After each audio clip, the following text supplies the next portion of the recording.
Talk. I was listening to your conversation with Benzino, and one person you were talking about mainly Vlad and Adam 22, but one person that you called out in particular, one of many, is Boosie. And you see these guys like we already know the call's been made. Like, all right, we ain't fucking with culture vultures, no matter what. But then you see these people that continue to go on the platform and ignore, the call from the brothers. What's your thoughts on the people that continue to go on there, in particular Boosie and all the other guys that go on there despite us saying don't fuck with them?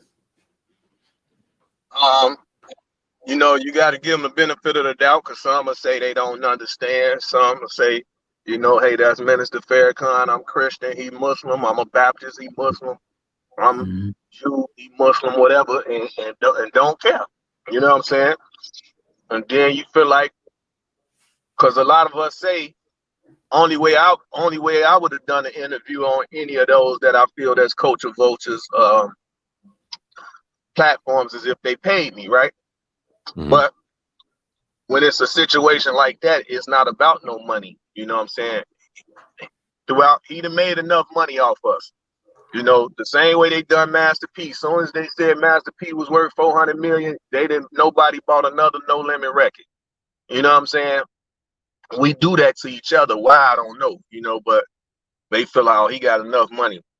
So I'm going to jump over here on this bandwagon, which was cool because it allowed Cash Money to get they $3 billion. You know what I'm saying? Right. Because people jump ship. So, and it was able to help some more brothers coming up out the hood. Now, for him, why don't people come over to y'all channel? Why they don't go to Nori? Go to Nori. Go to y'all. We have enough channels because that's what the conversation was about when I was shouting y'all out. They can come to y'all channel, Nori channel, Gilly channel, MREC, Doggy Diamonds channel. Now, Lord Jamal channel, Corey Holcomb channel. We got enough channels now. Even my channel now, you know what I'm saying? My channel, Flip the Script. We got enough channels that we don't got to go to Vlad, you know what I'm saying?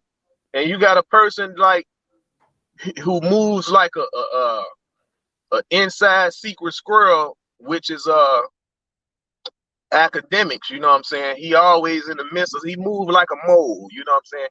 He moved like a mole to me, he stir up stuff. He posts stuff that he know that'll get a person killed. And just how like if us three is on the road and we going to do a crime and one of us get killed on this robbery, the two that survive get charged for our own friend's murder. So it's gonna be just how they using all this stuff in Casanova case. And they bring their music up, they should take that out. They shouldn't allow that to happen because that's a part of his work of doing an interview, and it's no difference from somebody doing a movie. You know what I'm saying? And they speaking on it like that. So to allow that in the courtroom, this case will still show me the no justice in our system to allow that to happen. Letting them use a Vlad interview. And so many people have been convicted, which I'm starting to see now. Well, not convicted, but his interviews keep popping up in the courtroom. So when everybody keeps saying, man, is you the feds now? I'm going to see how many people jump on his channel now since they've been seeing all these memes going around on the platform. They keep using Vlad interviews in the courtroom, and I'm trying to wonder why that they're allowing that to happen. That's like that's trash district attorney work. You sitting back on the computer doing your homework to try to help convict a person, and that shouldn't even be allowed in the courtroom. Because that's a part of their entertainment. That's a part of what they talking about. It's no different from reading a movie script and playing this out in a movie, and because they reacted a role in a movie, you can use that in the court of law. Like, that's crazy, and they only doing that to us. So, when you having these Kamala Harrises and all them that's about to get in office, that's pro putting us in there, that's why you see they allow that type of stuff to happen.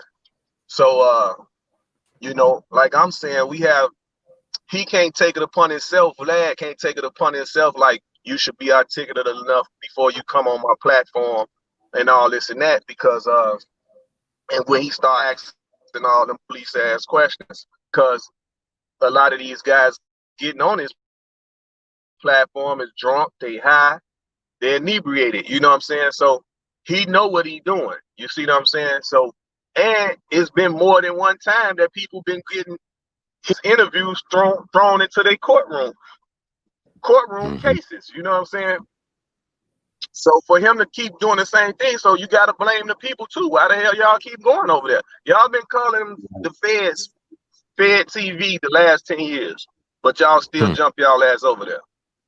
So who to blame?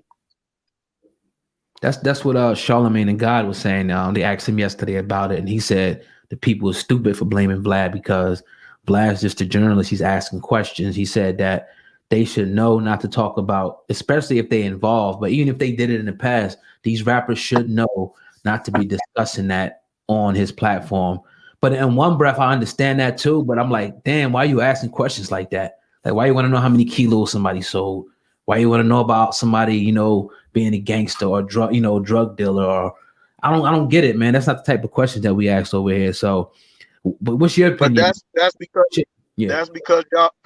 because y'all melanated brothers and y'all know how to move and think, and you know not to ask nobody that, because the first thing we gonna do is look at you sideways. Yeah. And some of them get lost in translation because they looking at him sideways, but they trying to clear it up to him and making it seem like he's just a European dude that don't know this stuff. So they thinking they clearing something up, and he filming this shit. You know what I'm saying? So he ain't clearing nothing up. He that stuff, what they saying, is starting to be used against him in court. It almost looks like it's an interrogation room with the white screen, and you're just sitting there by yourself, and you hear a voice that's very, very methodical and meticulated. And the crazy thing to me is, we sat in A.R. Ab's trial for a couple of days. Oh, you sat in there a couple more days than I did, and we heard with our two ears a social media task force. They got people that are set for social media, staring at the interviews, staring at this, staring at that. So with that known, like, we ain't the only ones that know that. People know that. How guilty are like the academics? And I got to throw academics in there because, like you said, he's like a WWE announcer when it comes to people's lives. It's just kind of crazy. And Vlad asking these kind of questions. When we say that it's the artist's responsibility to keep quiet, and it is, because, you know, it's crazy. We'll do a conversation and we'll ask about a past beef or something, and these motherfuckers will quiet and tighten up and won't say nothing like we the feds, but then go on Vlad and go spill everything about what they talked about in their jacket, something we ain't even trying to touch or get close to. So just talk about that dynamic. That's because everybody chasing his clout and them numbers, so they feel like he got this certain amount of subscribers. And due to the fact y'all might got 250,000 subscribers right now, but to see that Vlad got 4 or 6 or 7 million, they feel like they got to show out. You know what I'm saying? There's 7 million people, and this and that's a stage to them. That's how they looking at it. Unfortunately. No doubt. Now, I seen you the other day talking about rats and things like that. You was going back and forth. First, I think you had choke, no